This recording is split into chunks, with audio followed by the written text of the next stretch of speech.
டே Arjun, America போய் சேர்ந்துட்டீங்களா? ஆமாமா, இப்பதான் வந்தோம். இங்க பாரு, அர்ஜுன் பேசுறான். ஹாய்டா அர்ஜுன், அமெரிக்காலாம் எப்படி இருக்கு? செம்ம சூப்பரா இருக்கு. சரி சரி. எங்க மஞ்சு உன் கூட தானே இருக்கா? தோ பக்கத்துல தான் இருக்காங்க. மஞ்சு சித்தியும் நம்ம வீட்ல தான் இருக்காங்க. இனிமே இங்க தான் இருக்க போறாங்க. ஓ அப்படியா? எங்க அக்கா கிட்ட போனை கொடுங்க. என்னக்கா, நான் ஊருக்கு போனதும் அங்கேயே போய் செட்டில் ஆயிட்டேன்னு நினைக்கிறேன். நீ பாட்டுக்கு படிக்க போறேன்னு அமெரிக்கா கிளம்பி போயிட்ட. நீ போனதுக்கு அப்புறம் நான் அங்க தனியா இருந்து கஷ்டப்படணும். எனக்கு அருமையான குடும்பம் இங்க இருக்குல்ல, சோ நான் இங்கே வந்துட்டேன். அம்மா யார் அண்ணனா?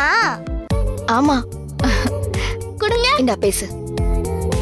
ஹாய். என்ன அர்ஜுன், அமெரிக்கா போயிட்டியா? செம ஜாலியா இருக்க போல. என்னை விட அர்ஜுன் போயிட்டான். இனிமே அவன் கிட்ட அடி வாங்காம எஸ்கேப் ஆயிட்டோம்னு நினைச்சு அங்க எல்லாரும் ஜாலியா இருக்கீங்க போல. அப்படின்னு வச்சுக்கலாம் அர்ஜுன். அடுத்த ஃப்ளைட் ஏறினா நாளைக்கே நாங்க வந்துருவேன். பிச்சிருவேன் உங்களெல்லாம். சரிண்ணா, நேத்து உனக்காக நாங்க மாடியில இருந்து டாட்டா காட்டினோமே, நீ அத பாத்தியா? பார்த்தேன். நீங்க பவி எல்லாரும் எனக்காக டாடா காட்டினீங்களே. ஏ அர்ஜுன், போய் தானே சொல்ற.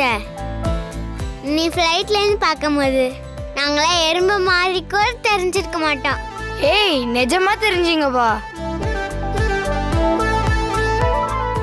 ஆமா, பவி எங்க? ஆளைய காணோம். பவி மாடியில தான் இருக்கானா? இரு கூப்பிடுறேன். ஏ பவி, அர்ஜுன் ஃபோன் பண்ணிருக்கான், கீழே வா. போனை கொடு. சரிடா அர்ஜுன், நான் கொடுத்த பொருள் எல்லாம் பத்திரமா எடுத்து வச்சுக்கோ. ஏதாவது தேவைன்னா சொல்லு, உடனே அனுப்பி வச்சிடுறேன். சரியா? சரிங்கம்மா. சரி சரி, நீ இப்பதான் ஃப்ளைட்ல இருந்து வீட்டுக்கு போயிருப்ப. முதல்ல குளிச்சுட்டு சாப்பிட்டு நல்ல ரெஸ்ட் எடு. சரியா? நாங்களாம் அப்புறம் பேசுறோம். ம்.